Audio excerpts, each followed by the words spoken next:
மணிப்பூரில் வன்முறையால் பாதிக்கப்பட்ட மக்களை தற்போது ராகுல் காந்தி நேரில் சந்தித்து வருகிறார். அண்மை செய்தியாக பார்த்து வருகிறோம்.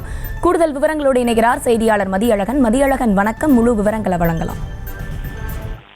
மணிப்பூர் வன்முறை ஏற்பட்டு தொடர்ச்சியாக அந்த வன்முறை கட்டுக்கணங்காமல் தொடர்ச்சியாக அந்த வன்முறை நிகழ்வுகள் ஏற்பட்டு இருக்கக்கூடிய சூழலில் காங்கிரஸ் எம்பியும் எதிர்கட்சி தலைவருமான ராகுல் காந்தி தற்பொழுது மணிப்பூர் சென்று அங்கு வன்முறையால் பாதிக்கப்பட்டிருக்கக்கூடிய மக்களை சந்தித்து ஆறுதல் கூறி வருகிறார். ஏற்கனவே இந்த விவகாரம் தொடர்பாக ராகுல் காந்தி தொடர்ச்சியாக பல்வேறு தளங்களில் பேசி இருக்கிறார்.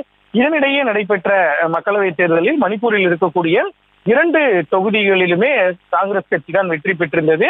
இந்த நிலையில் மக்களவை எதிர்கட்சி தலைவர் என்ற முறையில் குடியரசுத் தலைவர் உரைக்கு நன்றி தெரிவிக்கும் தீர்மானத்தின் மீது பேசிய ராகுல் காந்தி கூட மணிப்பூர் விவகாரம் தொடர்பாக தனது கருத்தினை தெரிவித்திருந்தார். அதனை ஒரு சிவில் வார் என்று குறிப்பிட்டிருந்தார். மேலும் இந்த கலவரத்தை அடக்குவதற்கு மத்திய அரசு ஒன்றும் செய்யவில்லை, குறிப்பாக பிரதமர் நரேந்திர மோடி அங்கு சென்று பார்வை கூட இடவில்லை என்று ஒரு குற்றச்சாட்டையும் முன்வைத்திருந்த நிலையில் தற்பொழுது மீண்டும் மணிப்பூருக்கு ராகுல் காந்தி சென்று அங்கு முகாம்களில் தங்க வைக்கப்பட்டுள்ள மக்களை நேரில் சந்தித்து ஆறுதல் தெரிவித்து வருகிறார். ஏற்கனவே கட்சியினுடைய தலைவர் என்ற முறையிலும் எம்பி என்ற முறையிலும் அவர் சென்றிருந்தாலும் கூட எதிர்கட்சி தலைவர் என்ற ஒரு அரசியல் சாசனம் அளித்திருக்கக்கூடிய ஒரு பொறுப்பு அடிப்படையில் முதல் முறையாக ராகுல் காந்தி மணிப்பூர் சென்று அங்கு கலவரத்தால் பாதிக்கப்பட்டிருக்கக்கூடிய மக்களை சந்தித்து ஆறுதல் கூறி வருகிறார்.